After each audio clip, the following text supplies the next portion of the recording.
What's up, guys? Welcome back to Newswave. Yesterday, a very interesting filing was discovered between Nintendo and the FCC, one that appears to point out a new mystery device that might actually start to bring into focus that big wrinkle that Nintendo had introduced for the Switch 2, and we'll go over that here today. Also, we are going to be talking about Sony's State of Play that is happening later on today, actually, and if this is finally the time for Sony to start making some moves with their big first-party studios.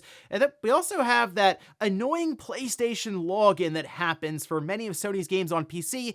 Well, it looks like the community decided to take matters into their own hands once again. So if you guys enjoy these videos, make sure you hit that like button, helps out a ton. And if new here to the Spawnwave channel, make sure you subscribe down below. And of course, members for the channel do get Newswave early. If you would like to learn more about that, click the join button down below this video. And we're gonna start today with a birthday. Actually, that's for Nintendo, as they have now turned 135 years old. I saw this pointed out over on My Nintendo News, saying Nintendo is now 135 years old, having endured as both a business and an innovator since its founding on September 23rd, 1889. And it's kind of funny to think about Nintendo the way we look at them now versus the fact that for more than half their time of existence, they didn't do anything with video games. They did stuff with like toys and cards and allegedly hospitality, but they didn't really do video game stuff until like they did some arcade, then the Famicom. That was like in the 70s, and then obviously it took off from there with them creating some of the most valuable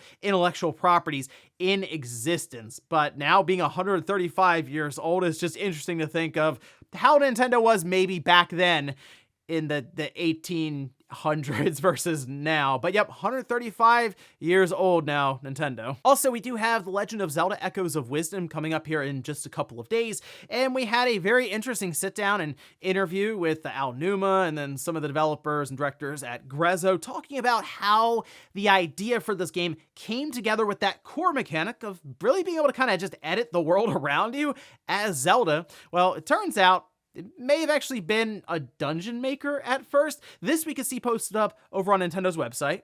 And I'll have those linked down below because there are actually some really interesting snippets all the way throughout here with, again, more discussion around this new entry coming up. But this is from Terada at Grezzo. It says, "We were exploring a few different ways to play the game in parallel. In one approach, Link could copy and paste various objects, such as doors and candlesticks, to create original dungeons. During this exploration phase, this idea was called an edit dungeon because players could create their own Legend of Zelda gameplay." Now, we saw some dungeon editing stuff, of course, in the newer Link's Awakening, but it didn't necessarily go, okay, you can just kind of make your full own Zelda game, full gameplay, everything. It was kind of narrowed down a bit for that one. But Al Numa went on to say that they liked the idea, but they basically worked it around into more of a gameplay mechanic in a game, as opposed to trying to make the entire game and experience yourself with a dungeon editor. I have seen many people ask for just that, a Zelda Maker after what we saw with Mario Maker. I do still question if that would become a bit too complex versus what we have with something like Mario Maker, but I would at least like to see Nintendo attempt it. I guess technically this could be a bit of a preview here coming up with Echoes of Wisdom as to what that could look like. Oh, and it looks like it's now official. PlatinumGames completely owns the trademark for Wonderful 101, which sounds weird because they released Wonderful 101 on the PlayStation 4 and they did a whole Kickstarter for it. Apparently Nintendo basically gave them the green light to do that. But now we can see this with the filing. Yes, PlatinumGames actually obtained it from Nintendo. This was created, as they say at the top, August 19th, 2024. So very recent, and I don't really know what they do with it now. I mean, Kamiya's not there, and he was a big proponent, big champion for Wonderful 101, and now they at least have it, I guess. Maybe they do have plans to continue it forward. I don't necessarily know if their Wonderful 101 release really caught fire or anything, or was like a big success, but people at least came out to kickstart it. They delivered on it, so maybe they're thinking they can try something else here in the future, or maybe they just use the trademark for different tie-in cameos or things in some of their other future games. And guys, with some of the quick news out of the way, let's get into the bigger stuff. Let's start right away with this new mystery wireless device that was spotted online in a filing for Nintendo and the FCC. Now, they'll submit all kinds of stuff that has wireless technologies to get it approved through the FCC, so this isn't necessarily a new new thing. In fact, it's a way that we've discovered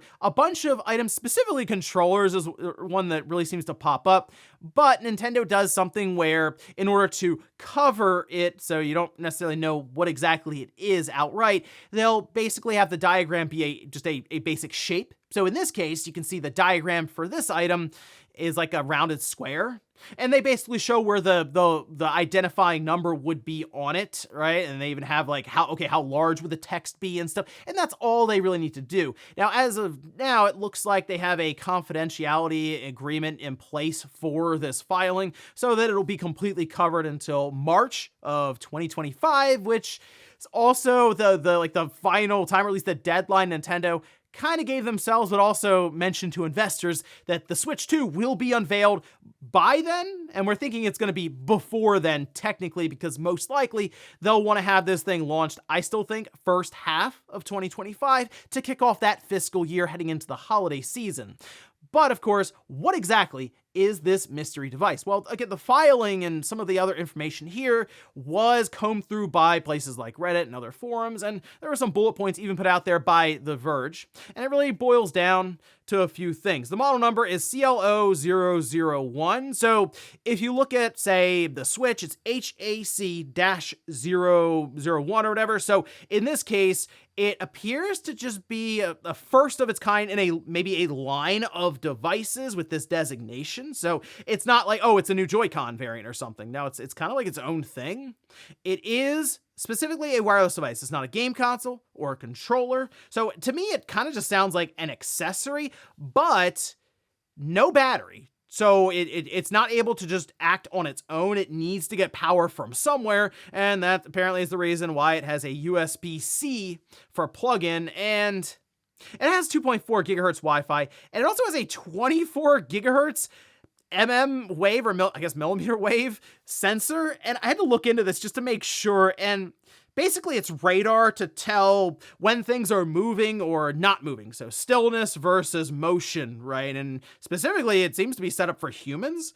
And okay, so 2.4 gigahertz Wi-Fi could just be for communication in general to a router to send information back and forth as it's operating and detecting things. And then the 24 gigahertz, of course, to be the primary function of it. And people are looking at this wondering, okay, wait a minute. We saw that Switch 2 prototype that many people do believe is legitimate. Digital Foundry, the whole thing on it. They're like, look, this is very hard to fake, basically having that board there. And, I looked over the board a few more times.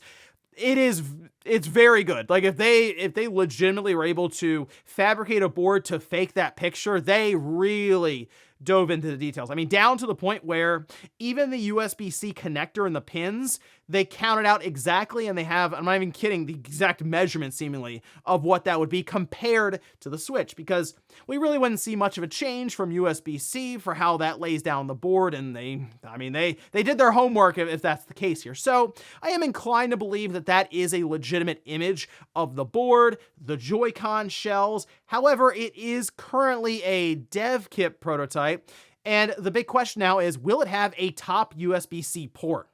Because if it does, and I'm kind of leaning towards it having that, it does make me wonder with that and this wireless device that needs to rely on a plugin for something else to be able to operate, that maybe the gimmick or the wrinkle for this new system is actually just that top USB-C port, and you'd be able to attach all kinds of different items and accessories to basically change and alter the way you're playing different games. So in this case, it could be radar that actually attaches to the top of your Switch. It's in the dock, which top of your system. Here's a little block there, we'll say, that faces the room, and maybe it's a game that does use motion detection, more advanced, and even that wireless connection able to basically put all the information together for you to do, I don't know, Just Dance or something like that, where it can help to track with the Joy-Cons. There's also been discussion around the idea of a camera, and at first I thought, well, why don't we just bake the camera into the system?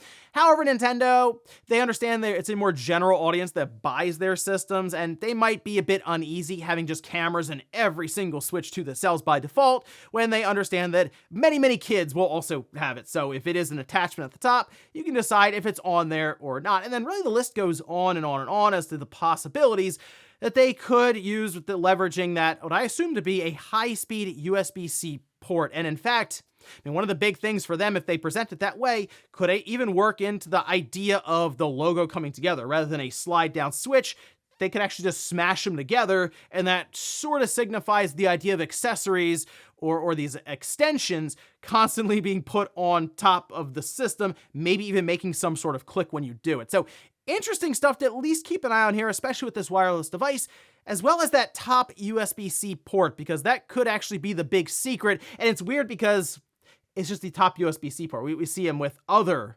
PC handhelds. There are many of them that have USB-C on the top and then also on the bottom. But wouldn't it be a very Nintendo thing to do, to take something that feels very basic and Nintendo it up and come up with all kinds of creative ways to take advantage of it and really extend the gameplay further? So we'll keep an eye on that one. Next up, let's talk about the state of play that is currently scheduled to happen later on today. For me, it'll be sort of in like the evening almost. Otherwise, if you're on the West Coast, the mid-afternoon, which we can actually see this posted up. This is over on PlayStation blog, where they say State of Play is back tomorrow, September 24th. Tune in live for news and updates on more than 20 upcoming PS5 and PSVR 2 games from studios around the world. The 30-plus minute show begins September 24th at 3 p.m. Pacific, 6 p.m. Eastern, and it's going to be on YouTube and Twitch, and it will be broadcast in English and Japanese. And they say see you tomorrow, which makes sense to English and Japanese because this will be a state of play that is geared towards Tokyo Game Show and the audience there. So I assume we're going to see a bunch of third-party games here. And they throw the number around 20 upcoming PS5 and PSVR 2 games. I don't necessarily think we're going to hear about like 20 new games. Yes, I think we will see updates on a bunch of titles. Like, for example, Monster Hunter Wilds will probably be here. Why? Well, it also has a big presence with Sony at Tokyo Game Show, so why not, of course, put something maybe new from that game that has not been shown off yet there for a minute or two. That's kind of what I'm getting at here. Even like Silent Hill 2, I mean, that's launching in a couple of weeks. Why not have an appearance here? You could also see something that I would be interested in, Lost Soul aside, maybe even get a release window for something like that. But the big question mark now, outside of the remasters and how those will be presented, or when LEGO Horizon's release date is, because they're kind of running out of time for this year, will there be any substantial first-party presence? I'd like to think there will be, and that's one of the reasons I made it a poll question, because I want to see where expectations are for a state of play. If this was, hey, tune in tomorrow for a 30-plus minute PlayStation showcase, I would expect most people to say, yes, there will be first-party games there in some capacity. But because it's a state of play, kind of brings into question if that will be the case, or if it'll be a bunch of partners essentially showing up, and then maybe an update on Fair Games, and then they announce Horizon Zero Dawn Remaster, which, that'll be an interesting one if that gets announced, and then every other big studio from Sony sits this one out. No Sucker Punch, no Blue Point, no Naughty Dog, but here's Horizon Zero Dawn Remaster. I'm hoping that's not the case, because I would like to see just one of Sony's big studios to show up and say, look guys, it's been a bit, here's what we're working on. And I do think this is lined up perfectly for Sucker Punch to finally give us a glimpse at Ghost of Tsushima 2, because it's apparently what they're working on. But we also see Sony holding back games seemingly until they're closer to their release date, like we saw with Astrobot. But I think right now it wouldn't hurt necessarily just to give us a bit of a glimpse into what the future of the PS5, the second half, looks like right now, because currently it's been quite a number of remasters, and now we're seeing more apparently show up. So let's get something really exciting to put out there, even if it's like a year or two off, but I guess we'll find out later today. Next up, let's talk about another presentation you can check out ahead of that state of play, and that's actually for Sonic. Yeah, we can see this posted up over on their official account. They say, think fast, Sonic Central premieres tomorrow, 9 a.m. Pacific time. It says, tune in for a sneak peek of some of our upcoming projects, partnerships, and events happening through 2025. At this time, I believe 2 Sonic games we already know about. Of course, Sonic Cross Shadow Generations, that's coming up here pretty soon. And then we have Sonic Rumble. I think that's a mobile game, iOS, Android. And that's kind of it. So I'm trying to figure out if they're going to announce another game here. And I would like to think that they have, let's say, a new 2D Sonic game. Sonic Mania 2, actually. That would be really, really cool to at least have an idea that that's coming up in the future. I don't think we're ready they're ready to show a new 3D Sonic game like the follow-up to Sonic Frontiers. Nothing like that. I think we're still ways off. And technically, I guess Sonic cross Shadow Generations is their remaster, remake, or whatever they're compared to. If they wanted to show off another one for, I mean, I know a lot of people want Sonic Adventure 1 and 2. They already said that they're not necessarily doing that at this time. I think the next thing up would be just a new original game, and it makes sense to go 2D with a sequel to Sonic Mania, or just a new 2D Sonic game in general. Outside of that, though, I wouldn't be shocked if this is a lot of stuff outside of games, right? Like a lot of media stuff, whether it's a series, say through a streaming platform, maybe discussion around a movie, merchandise. That's kind of what I'm leaning towards more hearing over anything else. And I'm just kind of going to this with low expectations and crossing my fingers for something exciting when it comes to the video game front. I am interested in Sonic Cross Shadow Generations, but like, what is there a new big, maybe 2D Sonic game coming up next year? Again, not expecting it, but it would be nice to have that kind of surprise waiting. And in our last bit of news, let's talk about that PlayStation Network login requirement for a bunch of these Sony games going to PC. And it's been very annoying for PC gamers with this showing up whenever one gets unveiled and they're excited that it's being ported over to PC. And then you look on Steam and you see that nice little window that says PlayStation Network login required, especially when it's not a multiplayer game. And it seems like Sony is, of course, trying to just gather more monthly active users and pull you into their ecosystem with trophies and other things and just having you set up an account.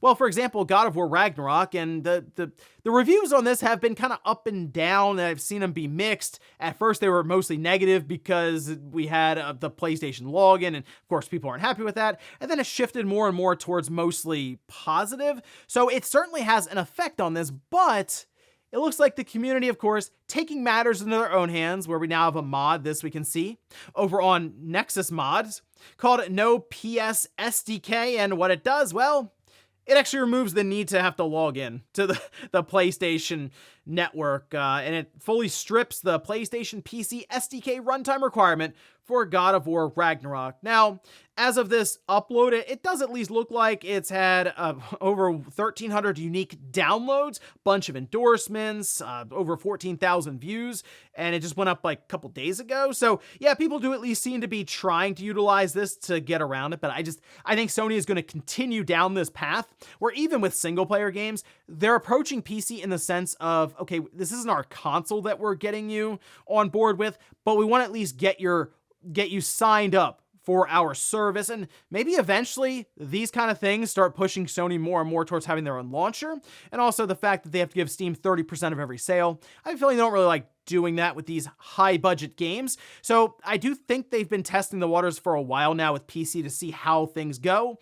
And I think eventually when they do day one releases, it might be kind of on Steam for single player stuff, but I think they will have a launcher ready to go at some point, and we'll see how that goes. And maybe part of it is, well, you already have a PlayStation Network account because, well, you've used it on Steam, haven't you? Well, if you come over here, you're saved at it, and all your trophy stuff will follow you. So we'll see if that's a setup they're trying to do here, but of course, the PC community not really having it, and, well, they have mods that can help them get around it, at least for now. I am curious if Sony tries to do some funny business there, but we'll see. And before we go to the comment of the day, we'll take a look at the poll that I posted up yesterday, where I ask, are you expecting a new first-party game announcement from Sony in a state of play? 62% of you say no, keeping your expectations in check. That's probably a good idea. I mean, you could just be surprised, you know, if it's there. And then 38% say yes, and I also understand that because you're like, hey, look, it's been a bit.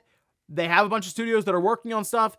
I have a PlayStation because I wanted to get these big games right away and start playing them, so I'm waiting. I have this purchase. Let's see what you got. It's so tough to go into this like, oh, obviously they have to show something because the system keeps selling, but eventually you do have to show something. And I mean, we're about to be 4 years in this generation. Let's see Naughty Dog finally get a game out there that's not a remaster, a remake, or, well, just canceled as a multiplayer game. This could be a good moment for Naughty Dog to show off their new IP, or really just anyone. I'm ready to see any of these big studios show up with something. And we'll finish up with the comment of the day, as you're seeing here. This is from Super Vegito saying, I find it funny how Yakuza games actively reuse maps and assets for many games, and the fanbase is okay with it. While first-party titles, God of War Ragnarok, Tears of the Kingdom, reuse the same setting once, and those games get called lazy sequels and DLC on Twitter. So it's your first problem. You're citing Twitter.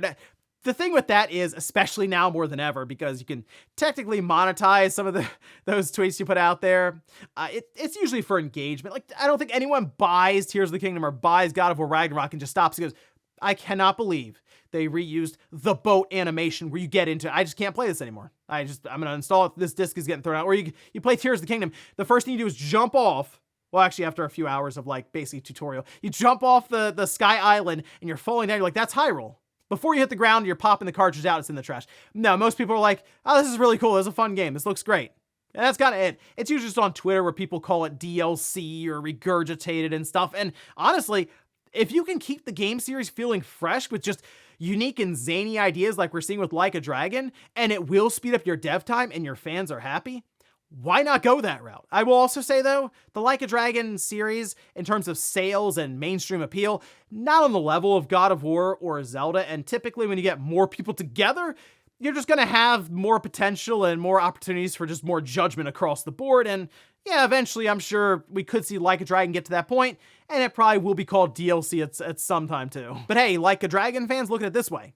That's how you know your franchise finally made it. And ladies and gentlemen, that's going to do it here for Newswave. If you enjoyed this video, guys, hit that like button. If not, hit the dislike. Leave comments down below about everything we talked about here today. If you missed yesterday's Newswave, I'll have it up here in a card for you. Or maybe you wanted to hear me try to come to terms and figure out how apparently Concord cost hundreds of millions of dollars more than was originally expected. I'll leave that down below. Thanks, guys, for watching, and I'll see you next time.